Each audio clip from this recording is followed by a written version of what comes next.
नमस्कार, मेरा नाम खुर्शीद मेहता है। विषय आत्मनिर्भर भारत, एक कदम आगे या एक कदम पीछे। किसी भी दौड़ में आगे बढ़ने के लिए आपको 2 कदम पीछे लेना बहुत ज़रूरी है। अगर कुछ लोगों को ऐसा लगता है आत्मनिर्भर बनने से भारत 2 कदम पीछे हो जाएगा, तो वो उनकी नासमझी है। मेरा ये मानना है, जो हमारे प्रधानमंत्री जी ने बोला और सोचा, वो सबके बस की बात नहीं। अगर भारत आत्मनिर्भर बन जाता है, तो उसके नाम के आगे भी सुपर पावर का टैग जुड़ जाएगा। जब से यह कोरोना नाम का विष हमारे पड़ोसी देश ने दुनिया में घोला है, और जब से इन्होंने अपना दोहरा चेहरा बॉर्डर पर दिखाया है, तब से दुनिया की निगाहें सिर्फ भारत पर है। चाइना में जो कारखाने बंद किए जाएंगे, वो भारत में खोले जाएंगे। कई कारखाने तो बंद भी किए जा चुके हैं। हमारे देश ने अपने संबंध इतने मजबूत कर लिए हैं कि अब जो देश हमारे मित्र नहीं भी थे, वो भी हमसे मित्रता करना चाहते हैं।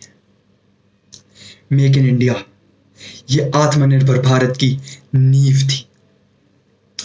भारत में शिक्षा का कद इतना ऊंचा हो चुका है कि अब देश विदेश के छात्र भारत में पढ़ने आते हैं, क्योंकि हम कम पैसों में ज़्यादा शिक्षा प्रदान करते हैं।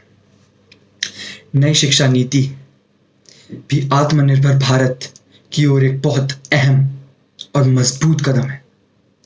हमारे देश के जो छात्र बाहर पढ़ने जाते थे, बड़े बड़े विश्वविद्यालयों के लिए बाहर जाते थे, अब वही विश्वविद्यालय भारत में भी खोले जाएंगे। भारत में डिजिटल लर्निंग किसानों को आर्थिक और मानसिक मदद दोनों मिल रही है, जिससे वो और जी तोड़ मेहनत कर रहे हैं ताकि भारत को अन्न की कमी ना हो। हम इसरो के साथ मिलके दुनिया के अलग अलग देशों के अंतरिक्ष यान भारत से लॉन्च करते हैं।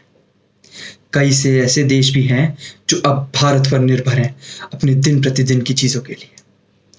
भारत की नौजवान पीढ़ी ने अब ये मोर्चा उठा लिया है कि हम किसी और देश के एप्लीकेशंस यूज़ नहीं करेंगे, जिस वजह से अब वो अपने ही एप्लीकेशंस बना रहे हैं। कोविड-19 की दवाई सबसे पहले भारत में आएगी। हमारे वैज्ञानिकों ने इतनी ज़्यादा प्रगति कर ली है कि अब हमें रोकना नामुमकिन है। मुझे ऐसा लगता है कि इस राह में बहुत से कंकड़ आएंगे, बट हम भारतीयवासी इस सब का एकजुट होकर डट के मुकाबला करेंगे। अंत में बस इतना ही कहना चाहूँगा कि भारत को आत्मनिर्भर बनाने के लिए हम सबको एक साथ आना होगा।